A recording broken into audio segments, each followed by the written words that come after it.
힘들고 어려운 일을 당한 사람들에게는 비난보다는 격려를 하게 되지요.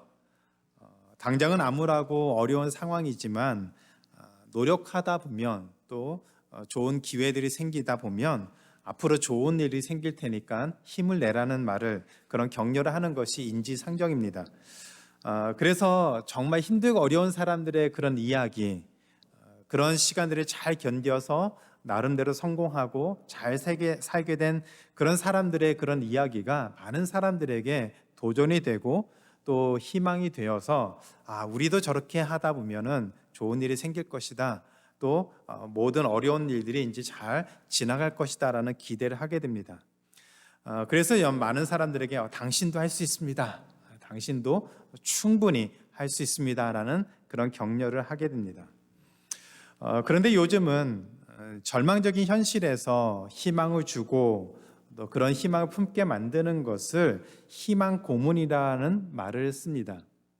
아무리 노력해도 벗어날 수 없는 그런 현실, 넌 할 수 있어, 좋아질 거야, 앞으로 좋은 일이 많이 생길 거야 라는 그런 말을 들으면 당장은 좀 희망이 생기고 뭔가 좀 할 수 있다는 그런 생각도 갖게 되지만, 현실의 벽을 넘어서지 못해서 그것 때문에 더 절망하게 되는 그런 현실을 보면서 사람들은 희망 고문이다라는 말을 합니다.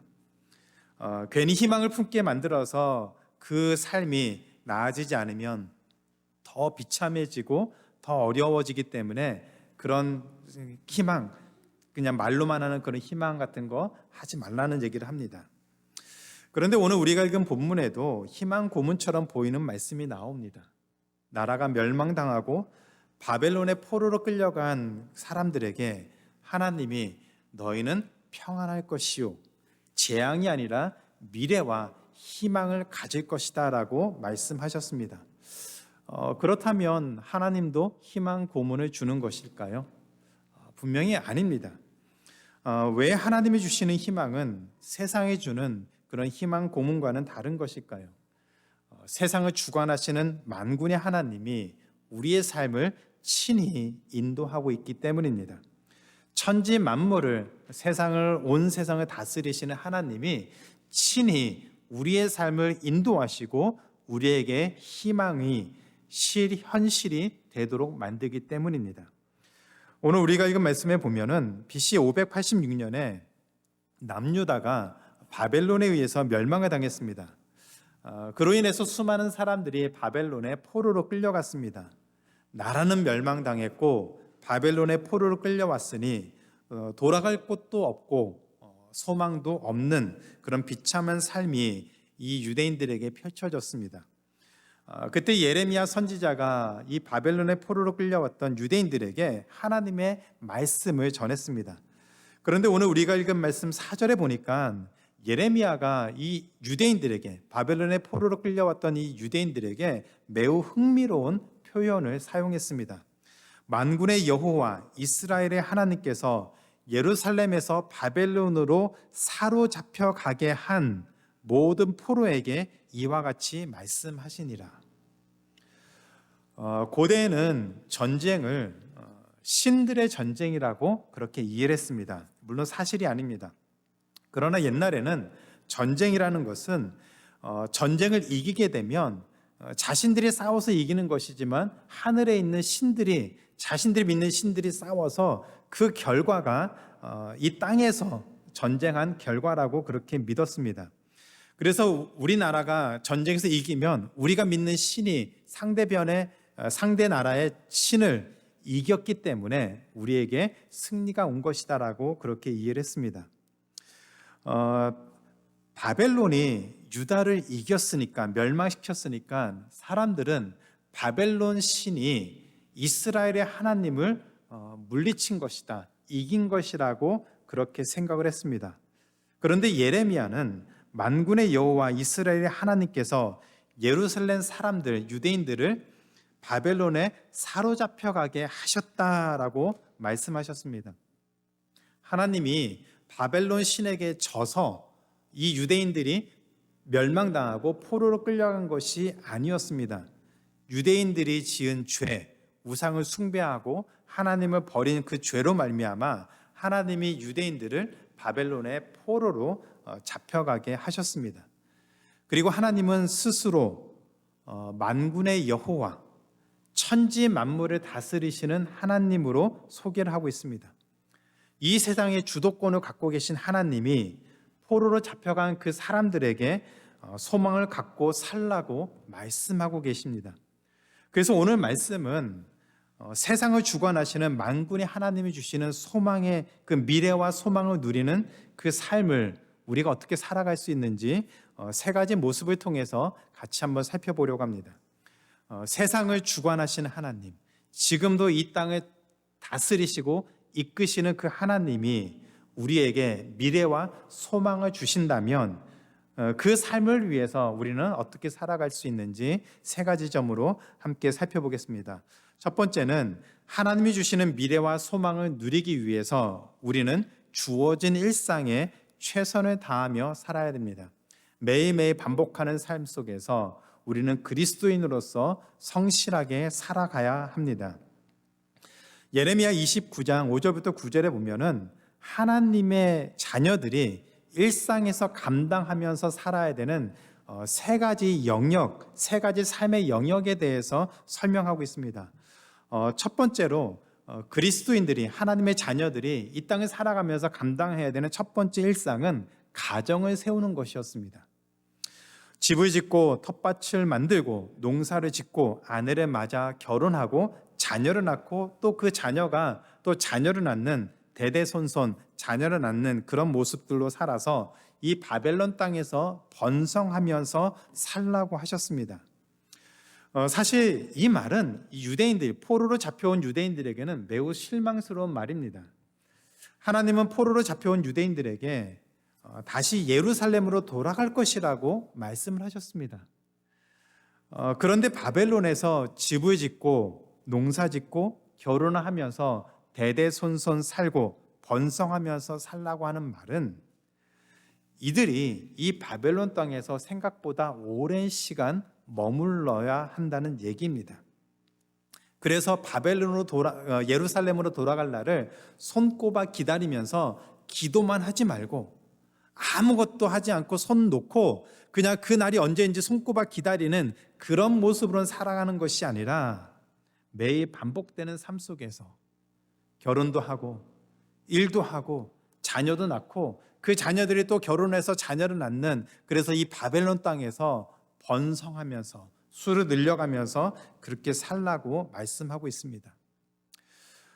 두 번째로 하나님의 자녀들이 일상 속에서 감당해야 되는 것이 바로 국가를 위해서 기도하는 거였습니다. 7절에 이렇게 표현하고 있습니다. 너희는 내가 사로잡혀가게 한 그 성읍 바벨론의 평안을 구하고 바벨론을 위하여 여호와께 기도하라. 이는 그 성읍이 평안함으로 너희도 평안할 것임이라. 자기 나라를 멸망시켰던 이 바벨론, 그리고 포로로 잡아와서 그 땅에 살고 있는 이 유대인들에게 이 바벨론을 위해서 기도하라고 하셨습니다. 사실 그것은 쉽지 않습니다. 자신들에게 가장 큰 아픔을 주었던 이 바벨론 사람들, 그 리더들, 왕들을 위해서 평안을 구하는 기도를 한다는 것, 그것은 결코 쉽지 않습니다. 그런데 하나님이 그렇게 하라고 하신 이유는 바벨론 사람만을 위한 것이 아니라 바로 그 땅에 살아야만 하는, 번성하면서 오랜 시간 살아야만 하는 이 유대인들을 위해서였습니다. 바벨론의 권력자들이 그 땅을 잘 통치해서 그곳에 살고 있는 이 유대인들도 평안하게 살 수 있도록 기도하라는 말이었습니다. 사도 바울도 디모데에게 동일한 권면을 하고 있습니다. 디모데전서 2장 1절과 2절에 보면 사도 바울이 이런 권면합니다. 그러므로 내가 첫째로 권하노니 모든 사람을 위하여 간구와 기도와 도고와 감사를 하되 임금들과 높은 지위에 있는 모든 사람을 위하여 하라. 기도하라. 이는 우리가 모든 경건과 단정함으로 고요하고 평안한 생활을 하려 함이라. 사실 정치적으로 다른 견해를 가지고 있는 그런 국가의 지도자를 위해서도 기도하라는 내용입니다. 그들이 하나님의 뜻을 거스르지 않고 그 백성들에게, 국민들에게, 사람들에게 공평하게, 정의롭게 통치를 해서 그 땅에 살고 있는 백성들이, 우리를 포함한 하나님의 자녀들이 그 땅에서 평안하게 안전하게 살 수 있도록 국가의 리더를 위해서 기도하는 것은 중요하다라고 얘기를 하고 있습니다. 그뿐만이 아니라 교회 리더들을 위해서, 또 저를 위해서 기도해야 됩니다.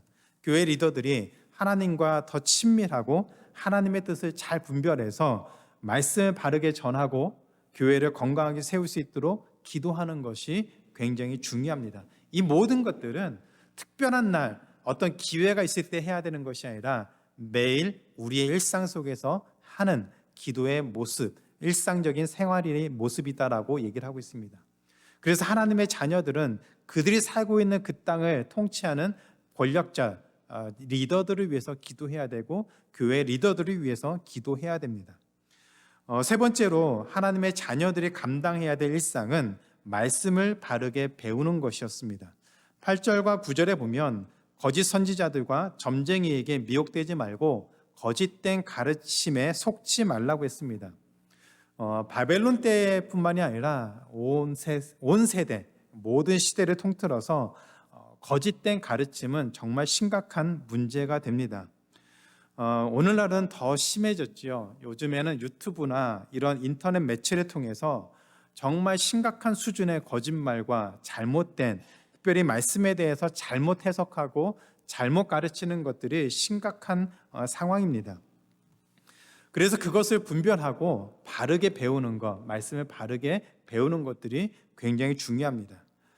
교회를 통해서 말씀을 배우고 또 궁금한 것이 있으면 언제든 저에게 물어보시고 확인하는 것들이 우리 신앙에 굉장히 중요합니다. 그래서 저도 내년에는 장기적인 계획을 갖고서 좀 더 체계적으로 성경 공부를 하려고, 인도하려고 여러 가지 고민을 하고 있습니다. 그렇게 해야만 우리가 말씀을 바르게 배울 수가 있고 또 주변의 잘못된 가르침으로부터 우리와 교회를 보호할 수 있고 결국 하나님의 자녀로서 당당하게 이 땅을 살 수 있기 때문입니다. 하나님이 유대인들에게, 이 바벨론의 포로로 끌려간 그 유대인들에게 이렇게 가정을 세우고 또 주어진 삶을 열심히 살고 또 그들이 살고 있는 그 땅의 그 권력자들, 지도자들을 위해서 기도하고 말씀을 바로 배우면서 살아야 된다고 하는, 그렇게 권면하신 이유가 바로 10절에 나와 있습니다. 여호와께서 이와 같이 말씀하시니라. 바벨론에서 70년이 차면 내가 너희를 돌보고 나의 선한 말을 너희에게 성취하여 너희를 이곳 예루살렘으로 돌아오게 하리라. 70년이 지나면 하나님은 포로로 잡혀갔던 그 유대인들을 다시 예루살렘으로 돌아오게 하도록 하시겠다고 약속하셨습니다. 그런데 지금 포로로 잡혀간 백성 중 대다수는 70년이 되기도 전에 죽을 가능성이 컸겠지요. 아마 그 자녀들, 그리고 결혼을 하고 자녀를 낳고 가정을 이룬 아마 포로로 잡혀간 1.5세대나 2세대나 3세대 그 유대인들이 바벨론에 살다가 이 예루살렘으로 돌아올 수 있습니다. 그렇기 때문에 결혼도 하고 자녀도 낳고 그 자녀들을 결혼시키고 평안하게 그 생명을 지키면서 이 포로로 잡혀간 바벨론 땅에서 살아야 한다라고 말씀하셨습니다.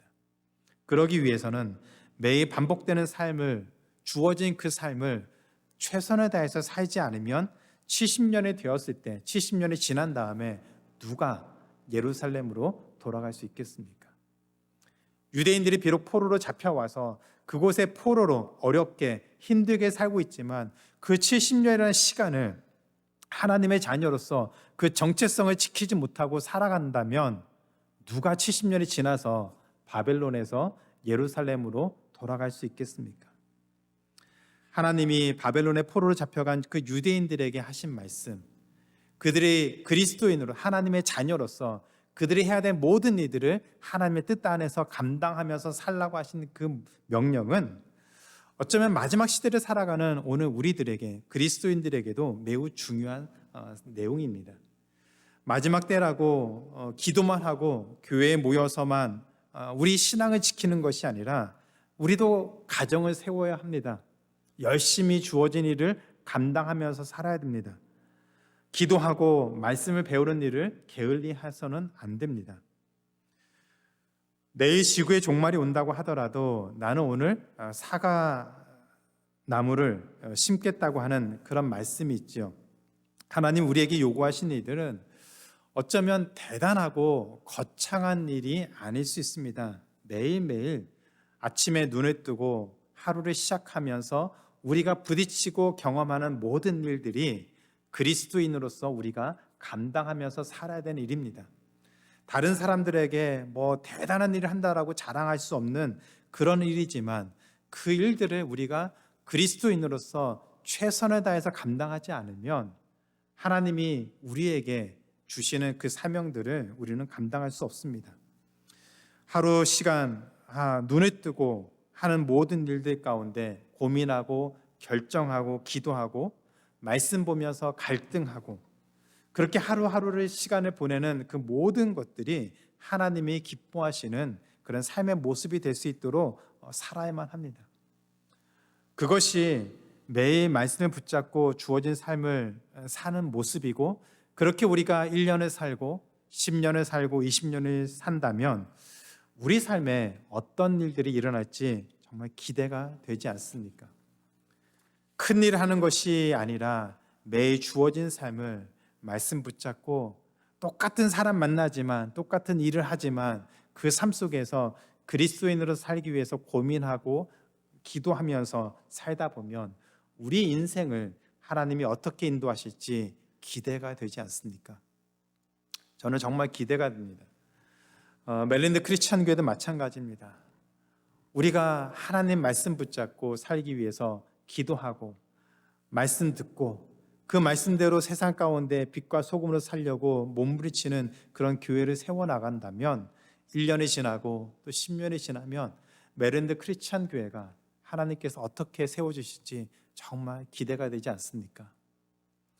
큰일 하려고 대단한 계획을 세우는 것도 좋겠지만 먼저 작은 일에 충성된 종처럼 매일 주어진 삶을 살다 보면 하나님이 우리에게 주신 그 일들이 비록 작은 것일지라도 그것을 감당하다 보면 하나님께서 우리를 통해서 교회를 통해서 행하실 크고 놀라운 일들을 반드시 우리가 경험하고 고백하면서 살게 될 줄로 믿습니다.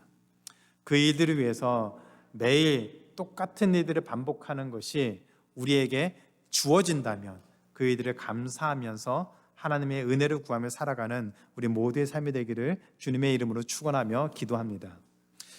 두 번째는 하나님이 주시는 미래와 소망을 누리기 위해서 하나님의 섭리에 대한 믿음을 가져야 됩니다. 하나님이 우리를 이끌고 계신다는 분명한 믿음을 갖고 살아야 됩니다. 나라가 멸망을 당하고 포로로 적국에 끌려온 유대인들에게 삶의 희망을 그들 스스로 만들 수 있을까요? 유대인들에게 그래도 희망을 갖고 살아야 한다라고 말한다면 아마 제가 그렇게 얘기를 했다면 유대인들에게 희망 고문을 주는 것과 똑같을 것 같습니다. 결코 쉬운 상황이 아니었습니다. 포로로 바벨론에 끌려와 살았던 유대인들은 하나님이 자신들을 버렸다는 그 사실에 큰 충격을 받았습니다. 하나님의 선택된 백성이라고 하는 그 자부심을 갖고서 오랜 시간을 살아왔는데 그렇게 믿었던 하나님, 제대로 믿지는 않았지만 그래도 하나님이라고 생각했던 그분이 자신들이 지켜주지 않고 멸망당하는 것을 그대로 놔두시고 심지어는 바벨론에 포로로 끌려온 그 상황들이 이 유대인들에게는 굉장히 큰 충격이었습니다. 나라가 멸망당한 것보다는 어쩌면 하나님의 백성이 자신들을 지키지 않았다는 사실이 더 큰 충격이었습니다. 그래서 11절에 보면 유대인들이 자신들이 당한 그 일들을 재앙이라고 그렇게 표현했습니다. 우리는 재앙을 당했습니다. 단순한 절망을 넘어서 더 이상 소망을 품을 수 없는 그 재앙과 같은 저주받은 삶을 살고 있다라고 그렇게 유대인들은 느꼈습니다. 이렇게 힘겹게 살고 있는 유대인들에게 하나님은 70년이라는 시간이 지나면 예루살렘으로 돌아갈 것이라고 말씀하셨습니다. 그리고 포로로 잡혀와 있는 이들에게 평안을 주고 미래와 희망을 준다고 말씀하셨습니다. 하나님이 유대인들에게 말씀하셨던 이 말이, 이 약속이 희망이 되고 희망 고문이 안 되려면 그 방법은 딱 하나입니다. 하나님의 약속이 현실로 이루어지면 됩니다. 희망 고문이라는 것은 그 희망이 그냥 상상 속에서 아무리 노력해도 얻을 수 없는 그런 먼 꿈 같은 이야기이기 때문에 희망 고문이 됩니다. 그런데 우리가 품는 그 희망이, 우리가 꿈꾸는 그 모습이 현실로 이루어진다면 그것은 희망 고문이 아닙니다. 우리에게 정말로 실현되는 희망이 됩니다. 이스라엘의 역사를 살펴보면 실제로 70년이라는 시간이 지난 다음에 이 바벨론에 살고 있던 유대인들이 예루살렘으로 돌아왔습니다. 그래서 하나님이 이 유대인들에게 주신 그 희망은 희망 고문이 아니라 현실이 되었습니다. 그러나 하나님의 약속을 받았던 그 유대인들은 여전히 그것은 현실이 아니라 약속이었습니다. 그 약속을 붙들고 살아야 되는 이 유대인들에게는 희망 고문과 희망이라고 하는 그 갈등사에서 무엇이 그들에게 맞는지를 고민하면서 살아야만 했습니다. 그런 유대인들이 희망 고문, 하나님이 주신 그 약속이 희망 고문이 아니라 희망이 되기 위해서는 이 세상을 통치하시는 그 하나님이 자신들의 삶을 지키시고 인도하신다는 믿음이 필요했습니다. 그래서 10절에서 하나님이 구체적으로 이렇게 말씀하셨습니다. 바벨론에서 70년이 차면 내가 너희를 돌보고 나의 선한 말을 너희에게 성취하여 너희를 이곳으로 예루살렘으로 돌아오게 하리라. 70년이 차는 그 시간 동안 하나님이 바벨론에 있는 유대인들을 돌보시고 예루살렘으로 돌아오게 하겠다고 약속하셨습니다. 그렇다면 이 바벨론에 살고 있는 유대인들은 70년이라는 시간 동안 하나님이 자신들을 돌보시고 이끌어 주시고 그리고 70년의 시간이 지난 다음에 바벨론에서 예루살렘으로 돌아오게 하는 그 날을 꿈꾸면서 희망을 품고서 살아야만 했습니다. 그때 그들에게 필요한 것이 바로 믿음이었습니다. 세상을 통치하시고 이끌어 가시는 그 하나님이 주신 그 약속이 그들의 삶 속에서 반드시 일어날 것을 믿고 사는 믿음의 삶이 필요했습니다. 지금 당장은 죽을 것 같고 재앙을 당한 그런 절망적인 현실이었지만, 상황이었지만 하나님이 만군의 여호와, 천지를 다스리시는 그 하나님이 그 자녀들을 지켜주시기 때문에 반드시 하나님의 그 약속에 의해서 그들을 회복시키셔서 예루살렘으로 돌아오도록 만든다는 것은 믿음으로 봤을 때는 희망 고문이 아니라 그들에게는 희망이 될 수 있었습니다. 이런 믿음의 삶은 오늘 우리에게도 매우 중요합니다. 지난주가 추수감사주일이었습니다. 그래서 한 주간 동안 한 해를 좀 돌아보는 시간을 가졌습니다. 그랬더니 감사할 것들이 참 많았습니다. 그리고 앞으로 우리의 삶에 대해서 생각할 수 있는 것들도 많이 있었습니다. 그러면서 한 해를 돌아봤더니 2023년이 우리에게는 정말 격변의 해라는 그런 생각이 많이 들었습니다. 2020년부터 시작됐던 코로나 팬데믹이 끝나고 이제는 좀 더 나은 시대가 될 것이다라는 그런 기대를 했는데 올 2월에 많이 알다시피 러시아가 우크라이나를 침공해서 우크라이나뿐만 아니라 전 세계적으로 갈등과 어려움들, 반목, 미움과 그런 그 배척의 그런 것들이 전 세계적으로 확산되고 있습니다. 그리고 최근 들어서 하마스의 테러로 인해서 시작된 이스라엘과 중동의 그 갈등이 최고조가 되었습니다. 제 생각으로는 20세기가 시작된 이후로 3차 세계대전이 일어날 수 있다는 그 말이 올해처럼 그렇게 많이 나온 때가 없었던 것 같습니다. 뿐만이 아니라 챗GPT로 시작된 그 인공지능의 영향력이 과거와는 비교가 되지 않을 정도로 많이 발전하고 있습니다. 분명히 긍정적인 면도 있겠지만 여러 가지 위험 요소도 있는 것이 사실입니다. 그래서 올 한 해를 돌아보니까 기대가 되는 것, 감사가 되는 것도 있었지만 갈등과 변화와 미래에 대한 불확실성이 그 어느 때보다도 큰 때가 아닌가라는 생각이 들었습니다. 우리는 문명이 발달하고 기술이 발달하고 그래서 이 땅을 살아가면서 좀 더 편안하게 살 수 있을 것이라고 기대하고 싶지만 우리가 부딪히고 있는 현실은 그렇지 않습니다. 이런 불안하고 어려운 이 현실 속에서도 하나님이 천지를 여전히 이 온 세상을 주관하고 다스리고 계시다는 것을 믿으십니까? 우리가 바라볼 때는 분명히 옛날하고는 상황이 많이 다르고 기술로 설명될 수 있는 많은 것들이 있는 이 시점에서 여전히 하나님이 만군의 여호와, 천지를 주관하시고 다스리고 계시다고 하는 그 사실을 믿고 계십니까? 과학이 발달되지 않았을 때나 믿을 수 있는 그런 신에 대한 생각이 아니라 과학이 아무리 발달하고 인공지능이 아무리 발달하고 우리 주변에서 아무리 부정적이고 어려운 일들이 일어난다고 해도 여전히 하나님이 이 땅을 통치하고 계시다는 사실을 믿고 계십니까?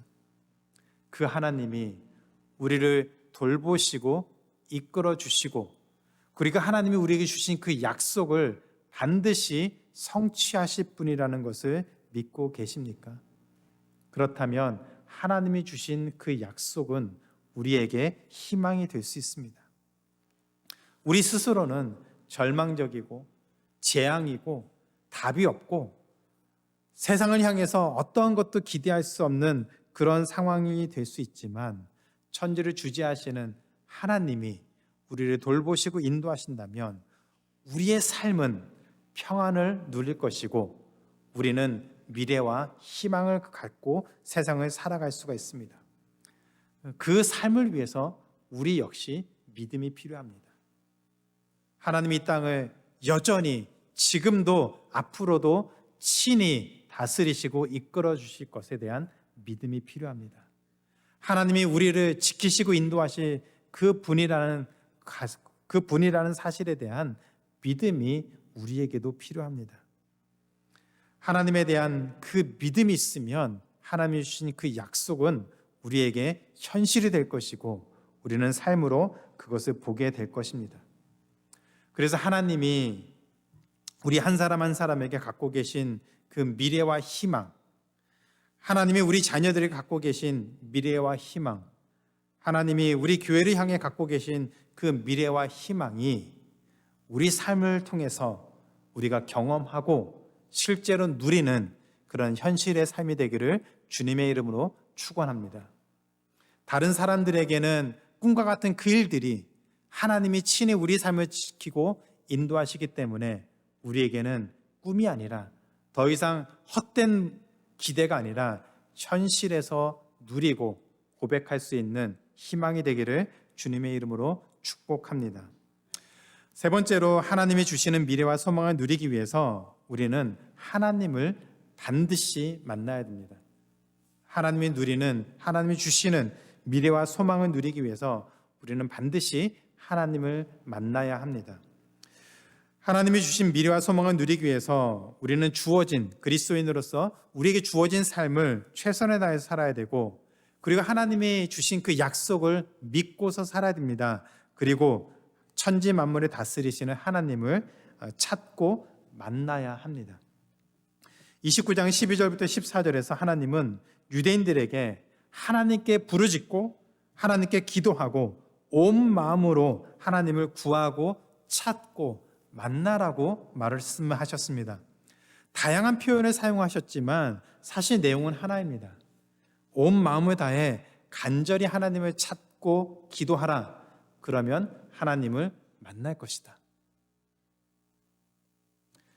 포로로 잡혀와서 이 바벨론 땅에 살고 있으니까 이 유대인들이 얼마나 비참하고 얼마나 어려운, 얼마나 절박한 그런 삶을 살고 있겠습니까? 정말 남에게 말 못할 그런 억울한 일들이 얼마나 많았겠습니까? 그때 하나님을 찾고 부르짖어 기도하면 하나님이 그 기도를 들으시고 응답해 주신다는 약속입니다.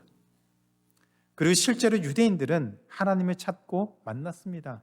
우리가 알고 있는 에스더서에 기록되어 있는 그 말씀이 굉장히 중요한 내용이죠. 그들이 얼마나 억울하게 진멸당할 수 있는 그 위험 속에서 하나님께 찾고 기도했더니 오히려 하나님이 이 유대인들을 보호해 주시고 유대인들이 죽이려고 했던 그 모든 악한 사람들을 다 죽이셨습니다. 하나님이 주신 약속이 현실에서 경험되었습니다.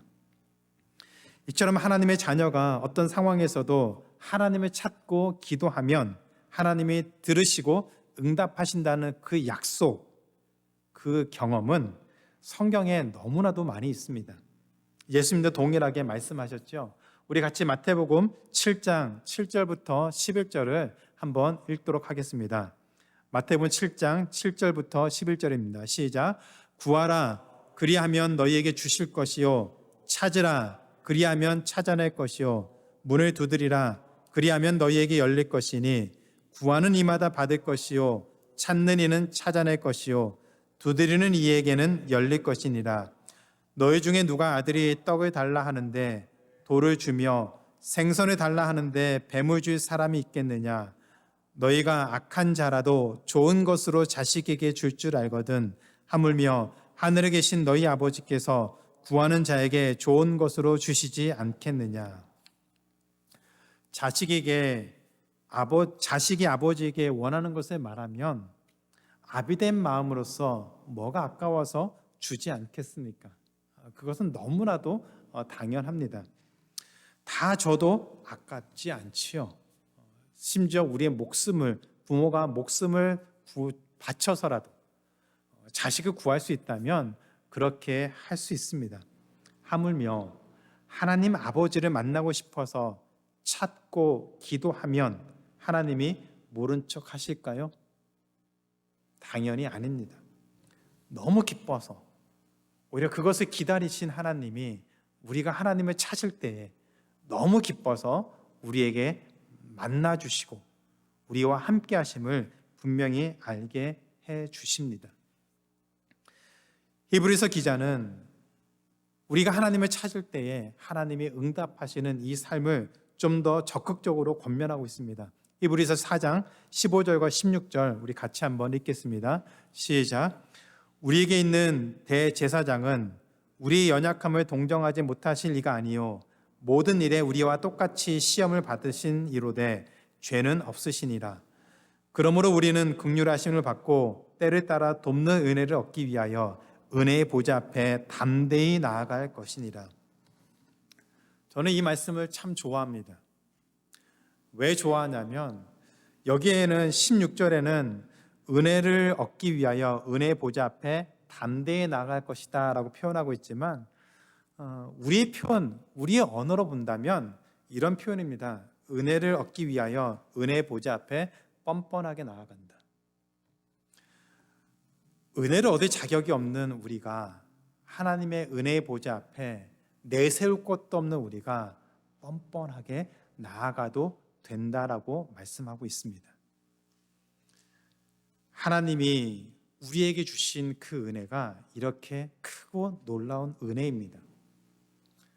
그 하나님이 심지어 우리가 부족함이 많고 연약함이 많고 여전히 하나님 보시기에 못마땅한 것이 많을지라도 그럼에도 불구하고 그 자녀된 우리가 하나님의 은혜를 구하기 위해서 은혜의 보좌 앞에 뻔뻔하게 나아가도 된다고 하나님께서 말씀해 주셨습니다.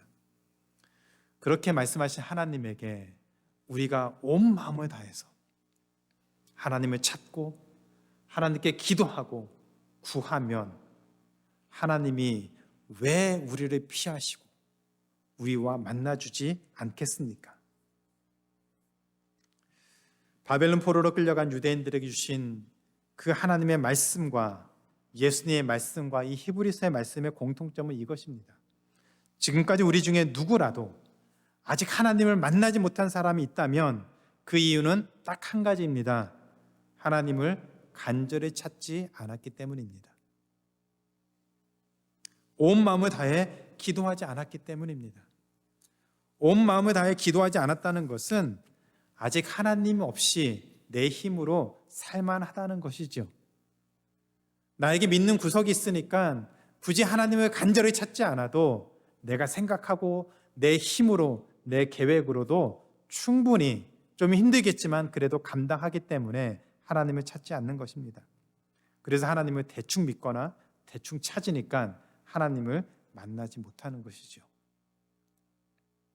그러나 깨어지고 절망과 재앙을 만난다면 우리에게는 선택의 여지가 없습니다. 옵션이 없습니다. 이런 때에도 하나님을 찾지 않는다면 재앙을 만나고 절망을 만나고 더 이상 소망이 없는 그런 삶 속에서도 우리가 하나님을 찾지 않는다면 그런 사람은 이방인입니다. 하나님을 믿지 않기 때문에 하나님을 찾지 않는 것입니다. 그러나 하나님의 자녀인 우리가 온 마음을 다해서 하나님을 찾고 하나님께 기도하면 반드시 하나님이 우리 기도를 들으십니다. 온 마음으로 하나님을 구하면 반드시 하나님을 찾을 것이고 만날 수 있습니다. 간절히 기도하면 하나님 우리의 기도를 들으시고 반드시 응답하신다고 약속하셨습니다. 이것이 하나님의 자녀가 누리는 특권입니다. 우리가 잘나서 우리가 무엇인가를 가지고 있어서 그렇게 사는 것이 아니라 여전히 볼품없고 여전히 은혜를 누릴 자격이 없는 사람들이지만 하나님이 우리를 자녀 삼아 주셨기 때문에 하나님의 자녀된 자로서 우리가 누리는 특권입니다. 이 사실을 기억하시고 다시 힘을 내어서 하나님을 간절히 찾을 수 있는 하나님의 자녀가 되기를 기도합니다. 우리 형편이 좋아져서 하나님을 찾고 만나는 것이 아니라 여전히 어렵고 소망이 없는 것처럼 보이는 절망적인 상황일지라도 그 시간에 하나님을 간절하게 찾을 수 있는 하나님의 자녀의 삶을 살게 되기를 기도합니다. 그래서 우리의 삶이 더 이상 재앙이 아니라 절망이 아니라 희망이 되고 하나님이 주신 그 소망을 품고 살아갈 수 있는 하나님의 자녀로 이 땅을 넉넉히 살아갈 수 있는 하나님의 귀한 자녀가 되기를 주님의 이름으로 축원하고 기도합니다. 이제 말씀을 맺겠습니다. 살아가면서 다치거나 어떤 문제가 생기면 우리는 기도를 합니다. 그러면 하나님이 우리의 기도를 들어주셔서 문제가 해결됩니다. 그런데 우리가 알아야 될, 우리가 해야 될 기도가 하나 더 있습니다. 우리에게 왜 이런 일이 일어났는지, 왜 이런 상황이 되었는지 그것을 위해서 기도해야 됩니다. 하나님이 어떤 의도로 우리에게 이런 상황을 허락하시고 인도하셨는가 기도하면서 찾아야 됩니다. 속된 말로 인해서 재수가 없어서 생긴 일이 아니라 천지를 주관하시는 온 세상을 지금도 다스리시는 그 하나님이 우리에게 부딪힌 이 일을 통해서 우리 삶을 인도하고 계십니다. 그렇기 때문에 하나님이 허락하신 이 모든 상황을 통해서 우리가 알아야 될 것, 우리가 깨달아야 될 것들이 무엇이 있는지 기도해야 됩니다. 그래서 혹시라도 우리가 잘못한 것이 있다면 그 잘못으로부터 돌이켜야 됩니다. 그리고 우리의 잘못이 아니라 우리 믿음을 더 견고하게 하기 위해서 하나님이 허락하신 것이라면 그 절망적인 상황 속에서 흔들리지 않는 믿음을 붙잡고 살 수 있도록 기도해야 됩니다. 더욱 담대한 믿음을 붙잡고 살아갈 수 있도록 기도해야 됩니다. 그래서 하나님을 믿음으로 우리가 살아가는 그 매일매일의 삶 속에서 하나님이 주시는 그 희망이 희망 고문이 아니라 우리에게 참된 희망이 되어지고 우리가 살아가면서 그 희망이 우리의 삶에서 현실이 되어가는 것을 경험하고 누리며 살아갈 수 있는 하나님의 자녀가 되기를 주님의 이름으로 축원하며 기도합니다.